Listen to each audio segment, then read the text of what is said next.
Le suafa man malo Yesu Keriso le ao le kalesia. O te whaatalo whaatuai le paia wa fia le nei afiafi. Lau sunga le taitai. Fale tua o le toi ina. Fale tua o fale au. Whapena i tātou tina malo. Whapea fale tua o ao ao. Ma e o mawhai o na tātou whaitapu a inga. Malo le soifua, malo le langi e mama. O maia, o le atatou tapua iatu i le atua. Ia e matua fia oi le tama fafine siona. Ia ala langa fia oi le tama fafine e Yerusalema. Faauta, o le alu atu lau tupu ia te oi. O ia o le amia tonu ma le faaola. E anga malu o ia. O loo ti e le asini, o le tamai asini foi. Se ia tātou te talo, mo le anganga pa ia. Lo mātou atua sili e se. O le atua lava lawa fia o le alofa fua, ma le alofa muti vale umalawa. A o mātou sauni e watu le tapua inga i lawa fio. Se o mātou sula ina lo alofa ma lofa maoni. Ai panga lea. O i mātou lava o tangata le ato atoa ma whaataua. O le ala leo lo mātou whaanau watu i lawa fio. A fio maia e ala i loa nganga pa ia. E te tauto o lua la mātou tapua inga a whaia nei. Ina ia ngava ai i mātou e a watu levi inga i lawa fio. Ma ia whaasirisiri na ai lo mamanu e whaabavau. Ona o le suafa pele o Yesu. Wa ala atuai la mātou te talo. Amene. O le vi inga o le atua, se lau se fulu le pese tātou te pese ai.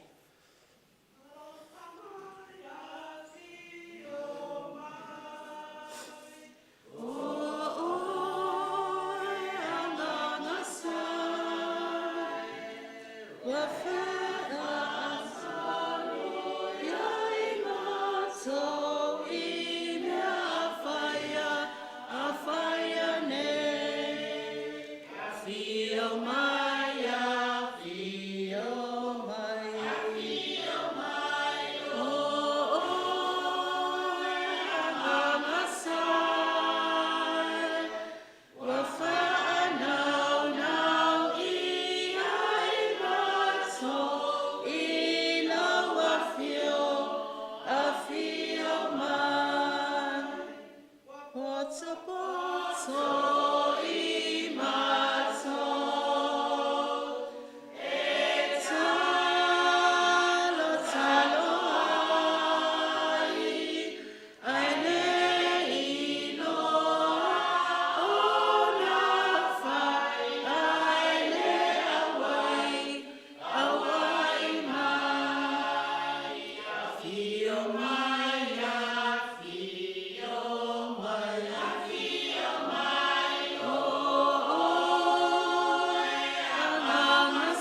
ina o le tusi pa ia. Tusi filifilia le nei aso, e tusa ma le whasinonga le tusi pa ia. Tusi perfecta sakaria, ta upo iwa, ta tau te whai tau whaatasi le whai upo iwa, ma le whai upo sifulu. Tusi filifilia, perfecta sakaria, ta upo iwa, ta tau te whai tau whaatasi le whai upo iwa, ma le whai upo sifulu.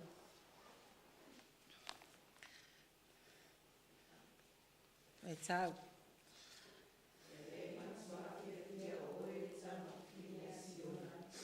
Ia alalanga whiawhia e le tama whine Jerusalema.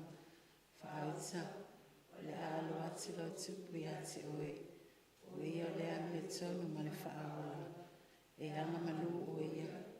O lo ti e le asini. O le tama e asini foe. E whaatu ine kariat e wharana. E sofa nua e Jerusalema. E whaamatina.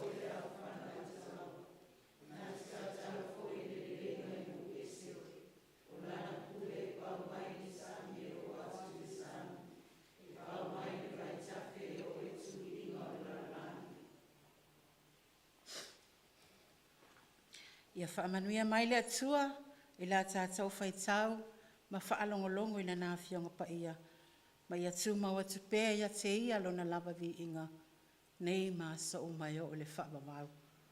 Whaamavau lava. Amen.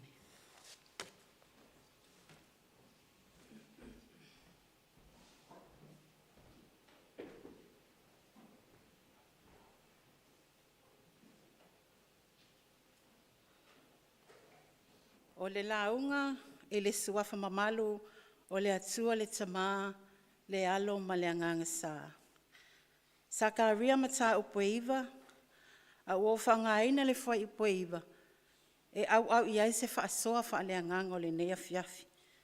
E whaapea lona whai tawina. Ia e matua fia o le tama whawhine e Siona, ia alalanga fia o le tama whawhine e Jerusalema, whaauta, o le alu atu lau tupu i ati oe, o ia o le ami o tonu ma le whaaola, e anga malu o ia, o loo ti e le asini, o le tamaa i asini foi. O le manatu atu o le nei aso, o le file mu mai a Yesu Keriso. File mu mai a Yesu Keriso. O le manatu au le nei vai aso atoa, sa ilinga o le file mu. Sa elinga o le file mu. O lewa sa vali le tausanga i lona si ui. Ua ite foi whanua lalo. Ua vili le foe a le tautai li. Ai a leile fua e whaasauni e seu i whanua le fōlaunga. O lewa tātou iai nei le mahasina whaatawhiti le tātou whainga malanga o le nei tausanga. Whaamalo le tautua, whaamalo le punapunou, i whiau mangaluenga le atua. Ai pe tae. O loo whiangai pia i tātou malu i tau, ma whaafi tauli ese o le soifuanga. E le ngātai te tono a inga, o te tono a nuu, ma whainga malo. Ai whaapea foilo tātou ngalulu e ai, mo le atua malana tala le lei. Wa tātou iai nei le vai tau ma ale alo le soifua ma le ola. Wa leo tu wāwha lawe tutupu i le aso ma le aso. Wa whaata alonga i vai le whasitangata ma tau pule leanga. Wa whetau wai atu nuu ma malo. Wa whe vai ai nuu ma ainga. Wa whe fuli tu ai le uso i le uso. Wa vale fonga waa i te tono au lotu ma e kale sia.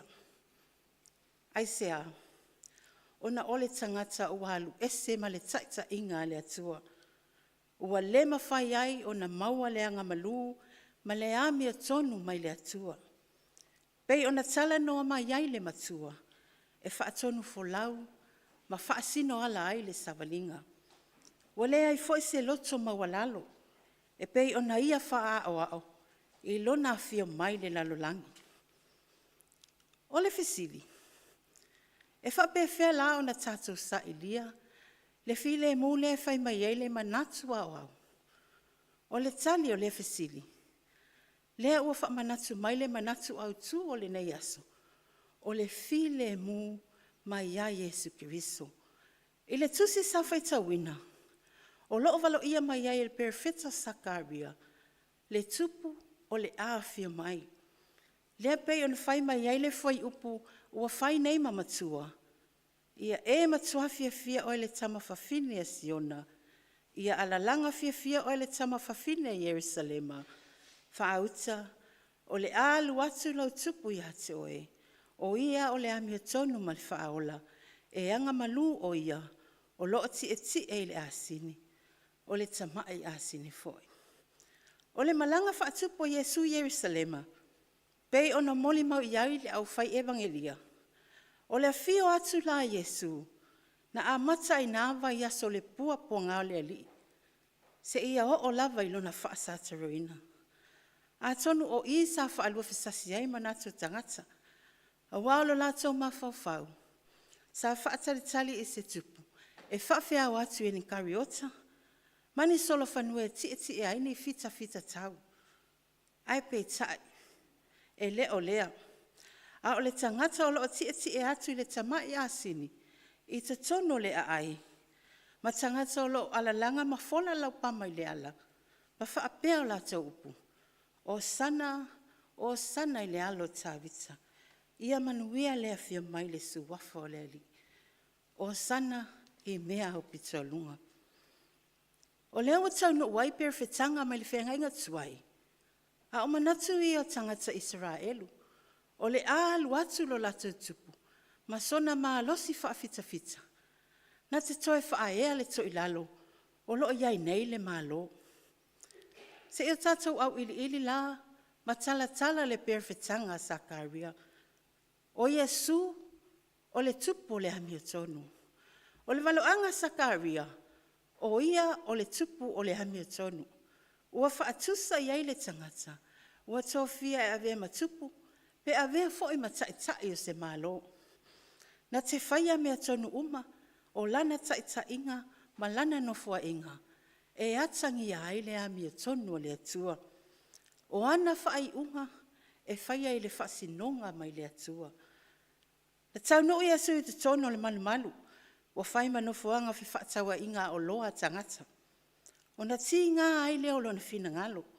Ma ia tutuli tangata i fafu. E le ipopole la Yesu. Na i le fia tangata ia te ia. Ai o ina. Na whaai loa ai la na amia tonu. Ina ia i loa i tangata. E le sao mea wala tau whaia. O ia o le whaola. O manatu Israelu. O le tupu ua fio mai. O le ala ve ina i la tau mai taua. Mala langa lo la tau ilalo.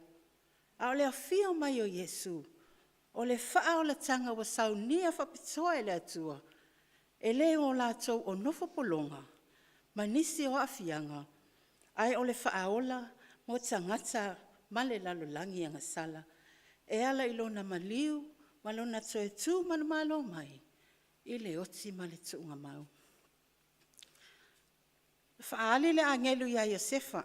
E whaailoa ia te ia le whanau mai e Maria o Yesu. O whai atu le angelu. E whanau mai e ia le tamatane. E te whaingoa ia te ia o Yesu. A wai whaola e ia lona nuu. Mai ia la tau wang sala. O ia, o le tupu o le hanga malu. O le launga whaamu ia Yesu ilunga le maunga. Ua whetala i atu. Amu ia e anga malu, a wai whai mo la tau tofine nu. O lona awa o atu i tangata. Ina ia loto mawalalo, ma anga malu. Ia whaapei o ia, o le tupu lava o le anga malu. O le tusi whamanatu o Paulo ili e kale si Filipi. O ia sa winga whaatasi ma le atua. A ua whaamawalalo e ia ia te ia, ua winga whaatasi ma le polonga. Ina ua whaia o ia whaapei o se tangata. Ua whaamawalalo o ia e ia te ia. Wana ana, ua o ina maliu, o le maliu lava lea i le sātaru. O le anga malu, ma le loto mawalalo. O winga tutu mau ia Yesu ke viso. E ao na tātou wha au au iai. Tupu o le file mo.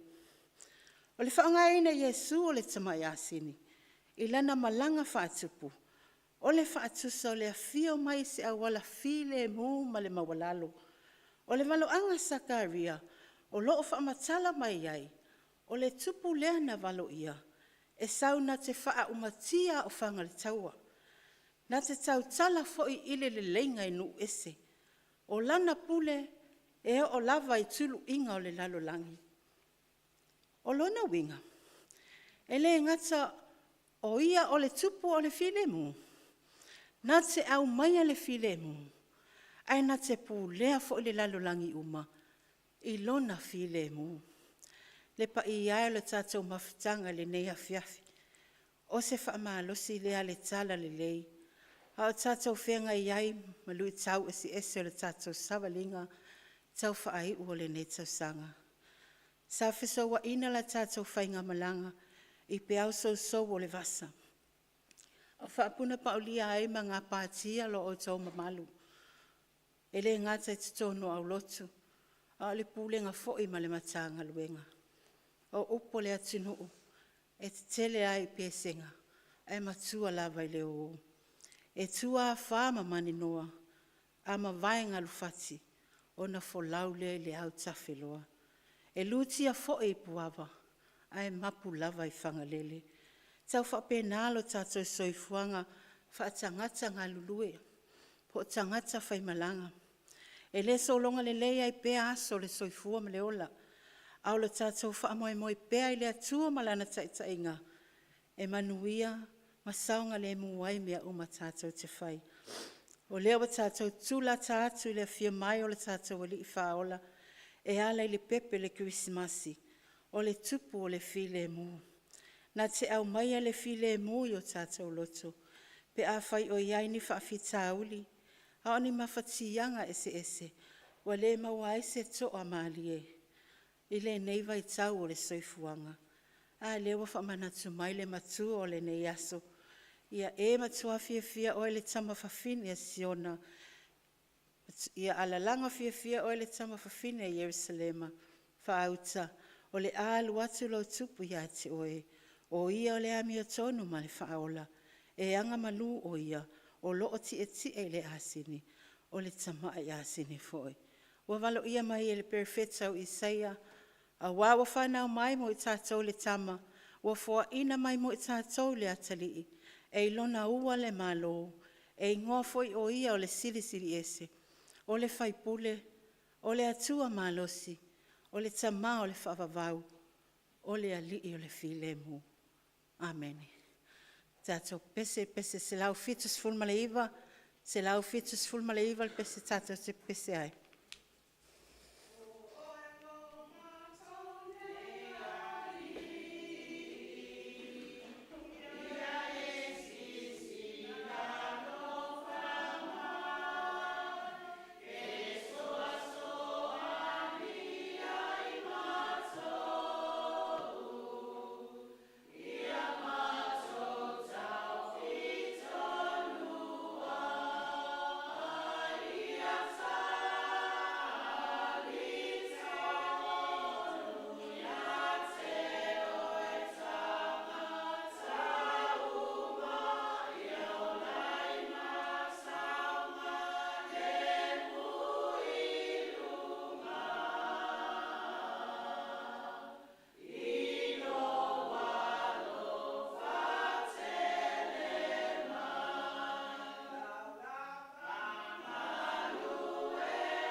tātou whamawalalo atu I le atua I le tatalo.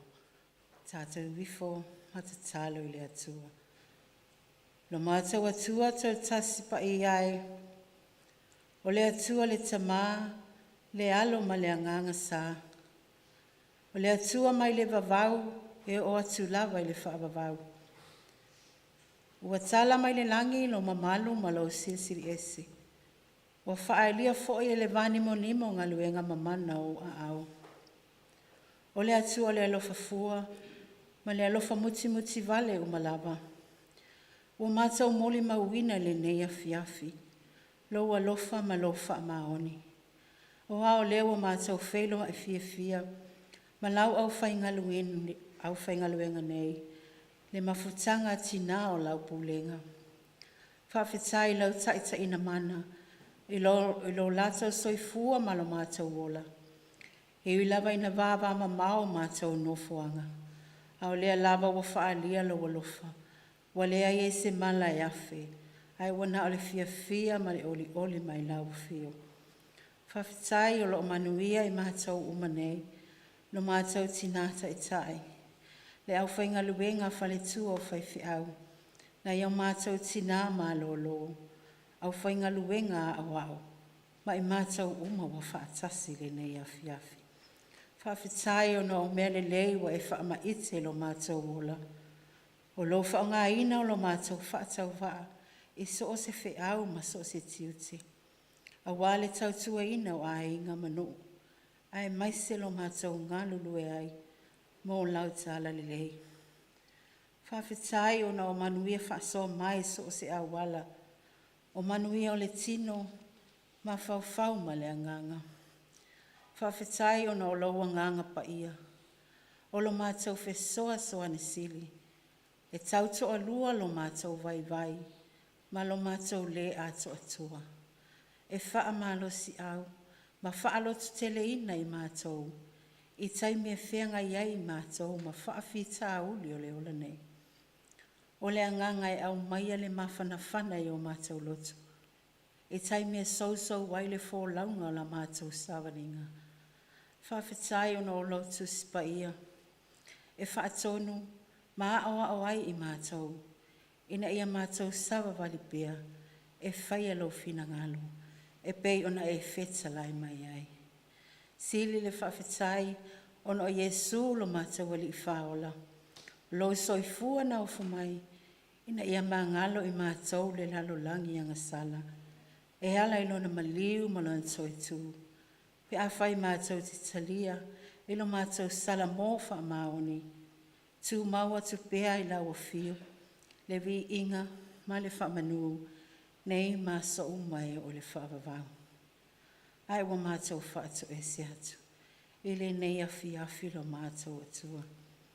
Wau I mātou lava tangata se, ma anga sala pēa I lumo lau o fio. Wale aiso mātou le lei, ile vāwhia ngai ai ma lo mātou atua. O no o mātou o ese ma lau taita inga. Wa whai lava o mātou lotu. Ai tu ulo fina ngalo. O le ala leo lo mātou to I lalo pēa I le ali o le lalo langi. Ai wa mātou te talo ma le lotu ma walalo. Ia e alofa. Ma wha ma ngalo taito atasi mātou uma. A vea le toto Yesu lo walapele. Ina ia wha ma mai I mātou. O tangata anga sala. Lo mātou atua whaafofonga te tāloe. O lawa fio lava e malie ai o mātou mana o I mea le lei uma. Whaamanuia la mātou mafutanga nei. Mai lo mātou tinata I tai. Nai o mātou tina malolo. Mai mātou uma wa fia le nei malu. Ia iai lo wanga le leilu. Ua e sila fia lo mātou wha moe le nei afiafi. O mātou fuafuanga ma tapenanga au wale atina e ina o lau whi au ma lau ngaluenga. I te tonu au lotu. Ai maise o lau Pulega. Mātou wha moe atu I lau a fiu. E so longa le lei, ma manu I ai mea uma mātou te whai. E iai a mātou ngaluenga whasolo.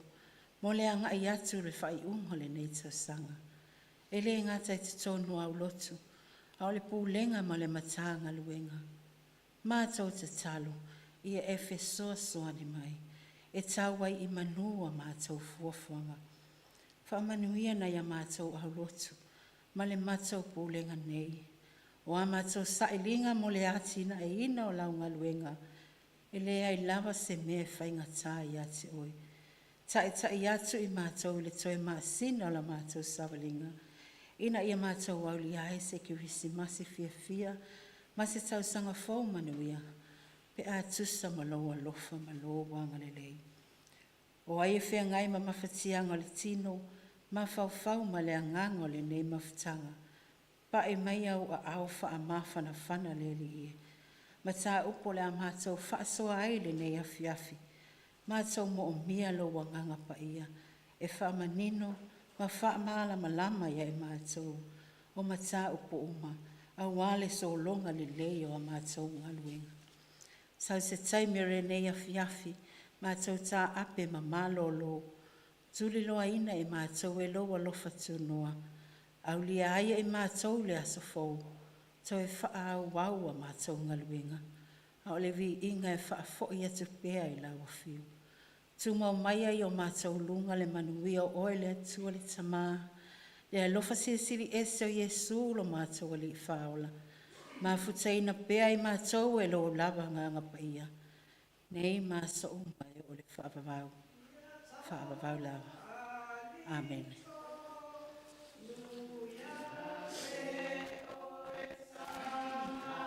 Sa